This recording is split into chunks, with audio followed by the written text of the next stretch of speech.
Pai do Senhor, meus irmãos, hoje nós vamos ler a lição número 2 da nossa Escola Bíblica Dominical. Amém? Jesus Cristo e missões nos Salmos. Eu vou ler aqui o texto de referência, verdade aplicada, objetivos da lição e os textos de referência. Amém? Texto áureo. Deus meu, por que me desamparastes? Por que te alongas das palavras do meu bramido e não me auxilias? Salmos 22, 1. Verdade aplicada, os salmos também testificam acerca de Jesus Cristo, sua obra e o plano divino de alcançar os povos para que todos o adorem.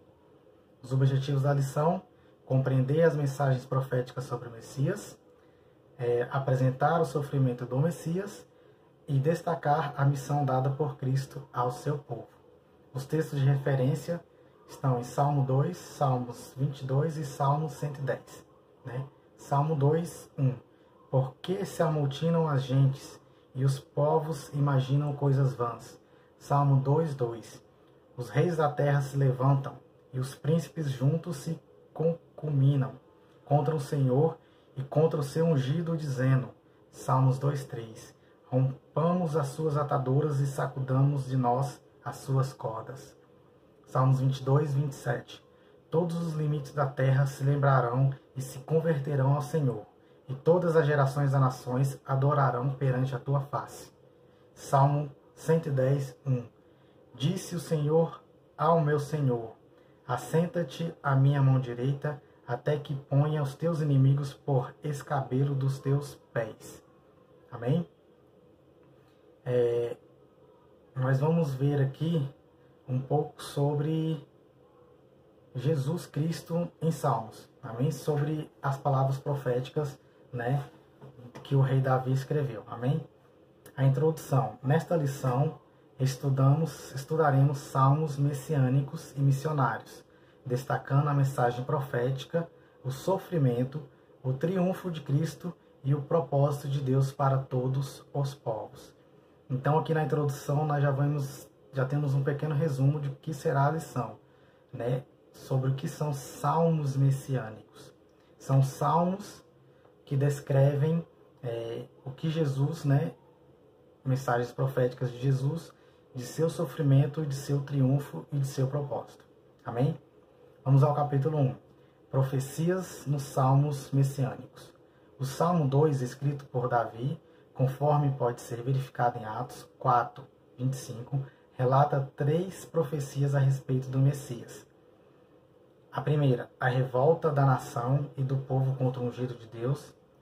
A segunda, o triunfo do Filho de Deus.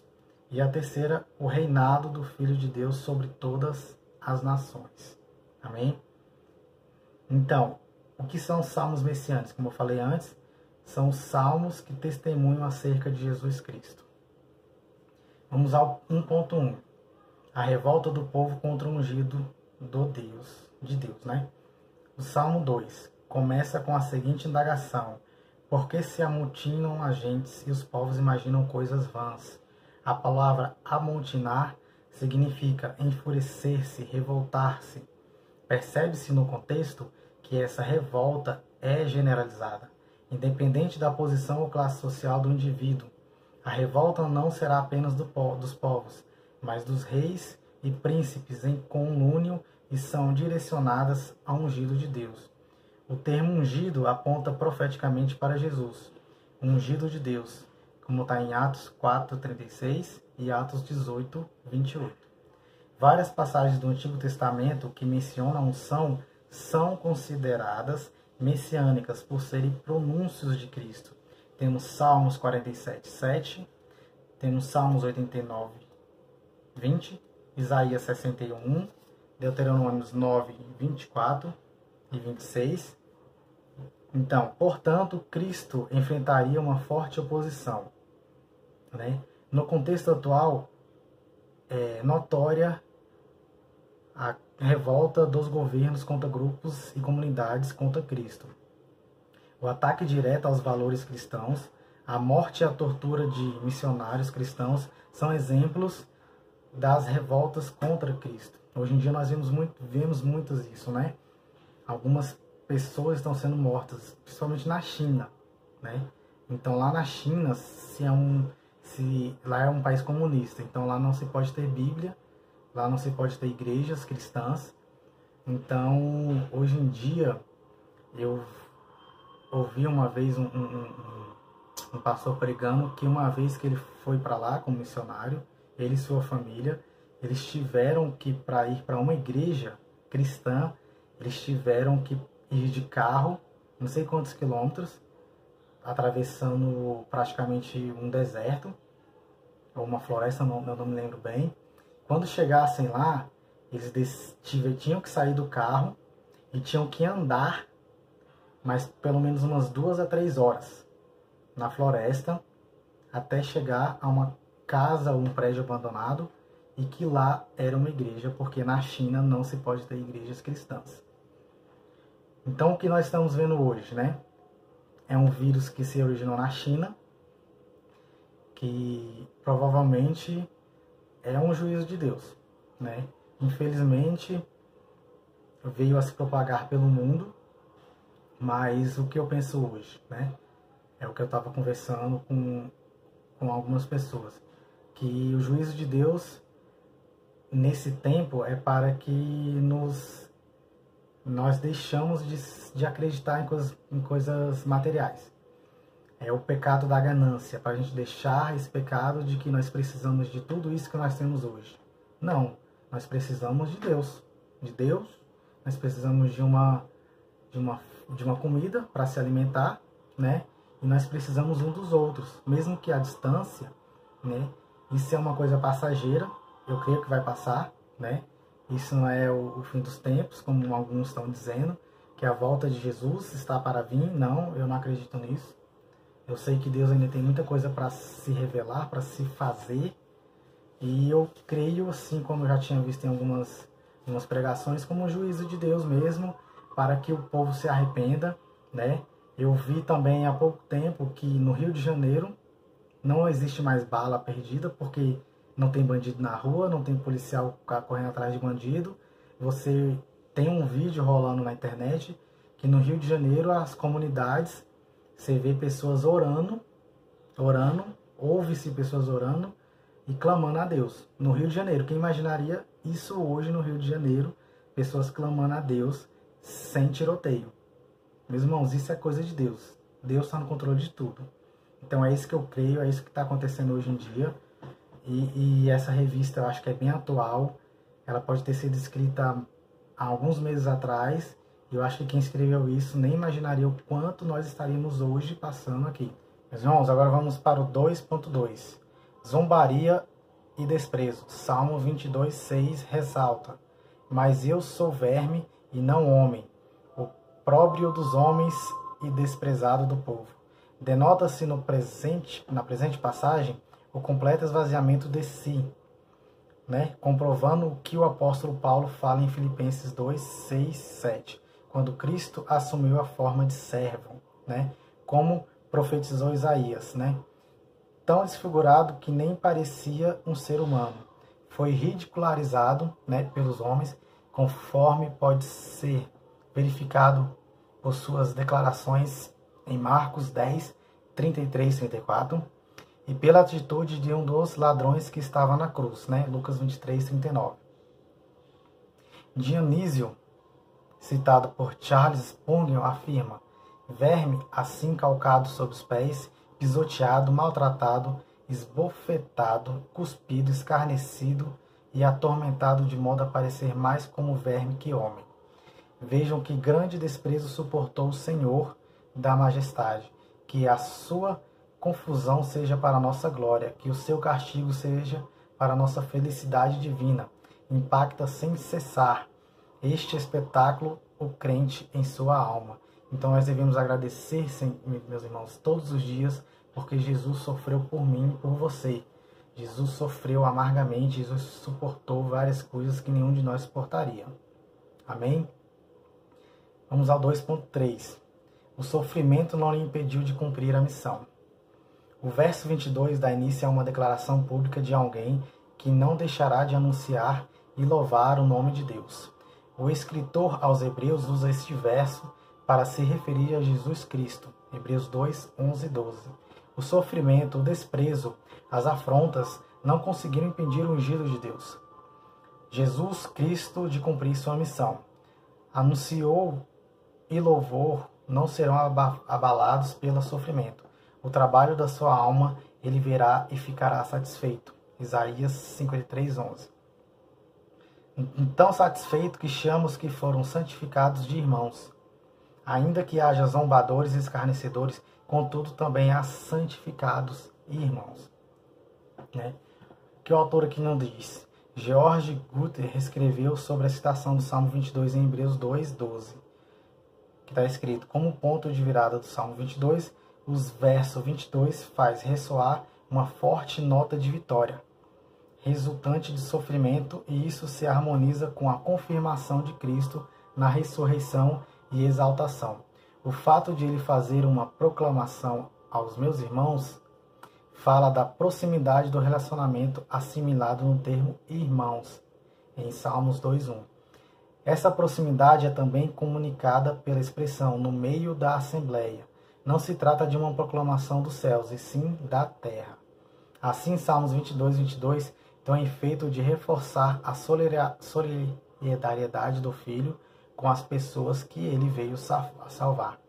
Então, meus irmãos, Jesus sofreu bastante, e isso não impediu que ele cumprisse a sua missão.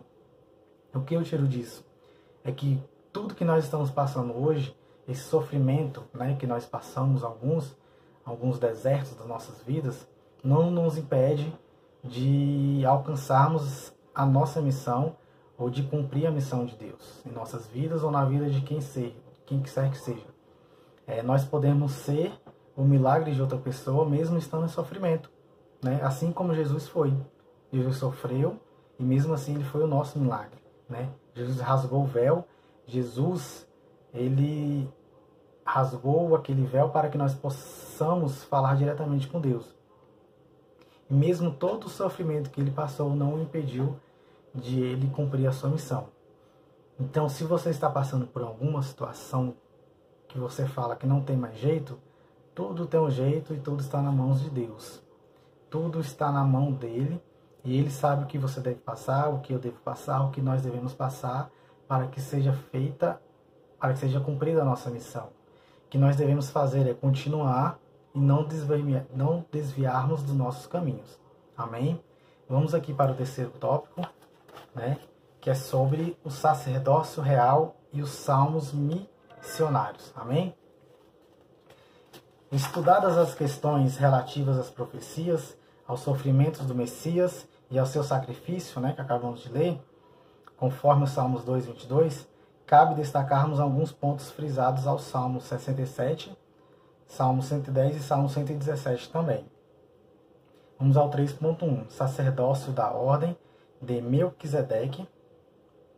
O Salmo 110:4 informa acerca de um sacerdote eterno, segundo a ordem de Melquisedeque. Esse ponto também é tratado em Hebreus 5:6.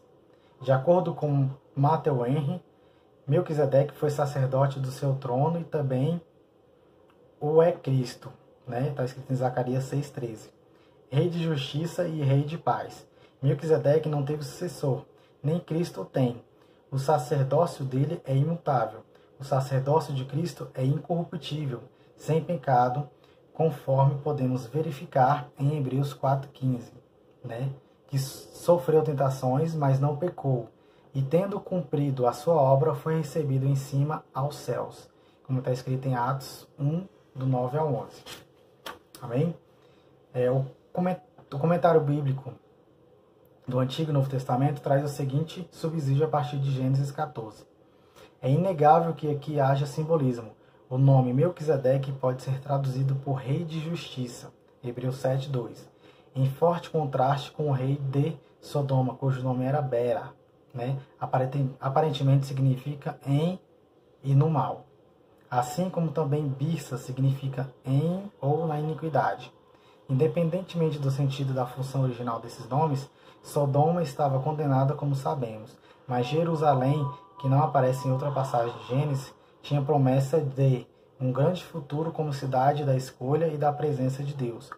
Era totalmente apropriado, portanto, que o ancestral do povo de Israel estivesse debaixo da bênção de Deus, que já era reverenciada em Jerusalém.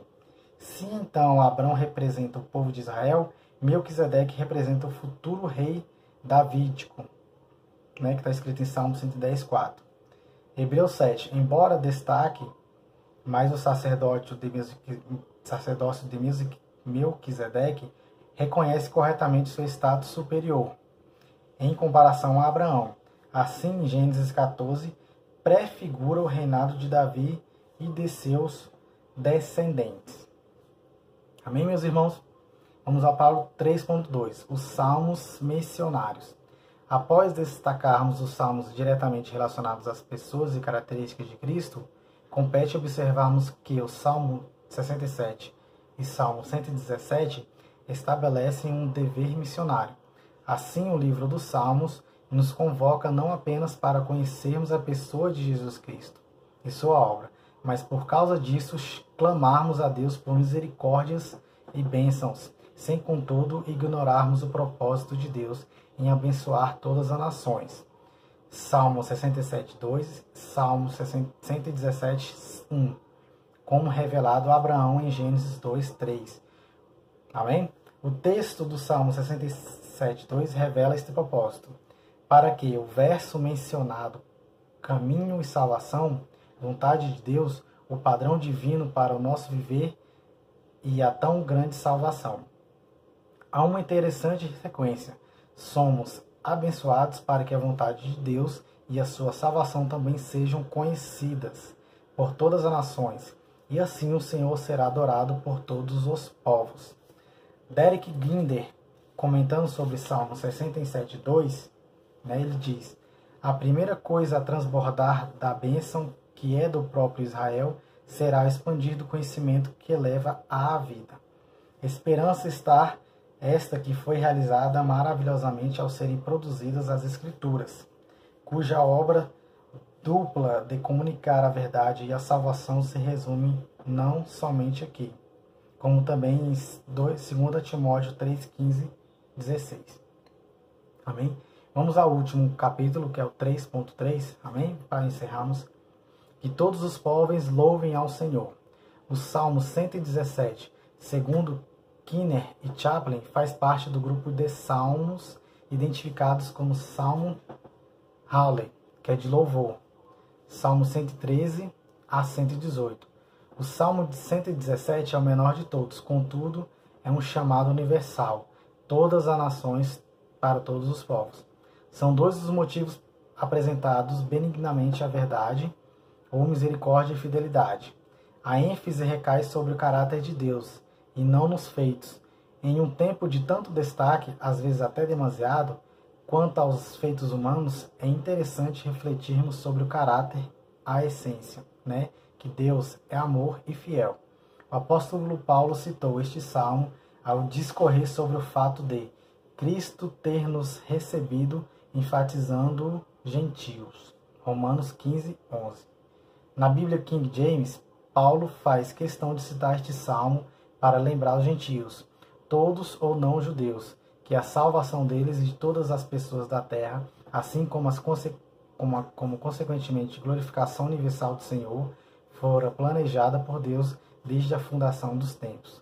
Leiam Romanos 15:11 e Isaías 11:10, E a conclusão: louvemos a Deus por seu amor e fidelidade, bem como por seu plano redentor, executado por intermédio de Jesus Cristo, e cumpramos com fidelidade no poder do Espírito Santo a missão de anunciarmos a salvação até os confins da terra para a glória de Deus. Amém? Então, o que podemos tirar desse 3.3? Que todos os povos louvam ao Senhor. Nós estamos vendo isso hoje. Todos os povos estão clamando a Deus. Porque o que esse vírus trouxe para a gente foi que um pequeno vírus minúsculo, que a gente não consegue ver, está matando muitas pessoas. E quem pode nos salvar? A medicina não consegue ainda, Quem pode nos salvar? Só Jesus Cristo. Então todos os povos hoje estão louvando a Deus. Irmãos, eu fico até arrepiado com isso, porque Deus falando através de mim é que todos os joelhos vão se dobrar sim a Deus. Todos os joelhos já estão se dobrando a Deus. Amém? Mas isso é apenas um deserto que nós vamos passar. E nós vamos nos reunir brevemente, eu creio que daqui a algumas semanas, que nós vamos poder nos abraçar, né? Nós vamos poder dar a paz do Senhor, né? Sinto saudade de todos, assim como minha família. Nós sentimos saudade de vocês e que vocês possam estar se cuidando, né? Para que Jesus Cristo não volte para você antecipadamente, pois Jesus Cristo está voltando para muitos aí na terra. Mas ainda não é a hora de muitos, ainda não é a hora, e que nós possamos estar clamando a Deus para salvar nossas famílias, para que nossas famílias possam dobrar os joelhos e que possam reconhecer que Jesus Cristo é o Senhor, que Deus é o único Salvador dessa terra, que Deus é o único que pode nos salvar desse vírus e que Jesus é o único que pode nos dar tudo que nós precisamos. Amém? Que nós possamos nos livrar dessa ganância, desse pecado que nós temos, cada um aqui, pois nós somos filhos de Adão, nós pecamos mesmos, ninguém é santo, o único santo foi Jesus Cristo, que foi Filho de Deus, e que nós possamos, meus irmãos, estar mais felizes e mais alegres com Deus, porque isso tudo veio dele, é tudo controlado por ele, e tudo faz parte do plano dele. Amém? E eu desejo a todos uma boa lição. Leiam os salmos que eu citei, leiam aqui os salmos que foram descritos aqui e que em brevemente nós vamos nos ver novamente. Amém? Eu agradeço a oportunidade, que Deus possa, né, estar com todos aqui que estão vendo essa lição. Vamos fazer uma oração de agradecimento, amém? Senhor meu Deus e meu Pai, estamos diante de Ti, Senhor meu Pai Deus, perante a Ti, muitos ajoelhados, Senhor meu Deus, pois estamos reconhecendo que o Senhor é Deus e que o Senhor possa, Senhor meu Pai, estar, meu Pai, com as suas mãos divinas sobre a nossa terra, sobre a nossa família, sobre a nossa nação, sobre o Brasil, sobre o mundo. Que o Senhor possa, meu Pai, nos livrar, meu Pai, meu Deus, de qualquer maldição, de qualquer doença grave, Senhor. Que nós possamos passar, meu Pai, meu Deus, por esse deserto, assim como Israel passou. Que possamos aprender um pouco mais de Ti. E que possamos, meu Pai, meu Deus, sair, meu Pai, meu Deus, dessa mais felizes, mais alegres e com, meu Pai, meu Deus, a certeza de que cada vez mais o Senhor é Deus e que todos os planos são seus. Em nome de Jesus, Pai, meu Deus, eu entrego a Ti a cada um, meu Pai, meu Deus, que está aqui vendo essa live e que o Senhor possa, meu Pai, meu Deus, abençoar a cada um que está vendo, meu Pai, meu Deus, esta lição. Em nome de Jesus, Pai, meu Deus, esteja com nossos pastores, nossos líderes, meu Pai, meu Deus, e nossa comunidade. Em nome de Jesus, meu Pai, eu te agradeço por essa oportunidade. Esteja conosco, Senhor, meu Pai, meu Deus, a todo momento. E que possamos, meu Pai, meu Deus, estar contigo também. Em nome de Jesus, eu te agradeço por tudo. Amém.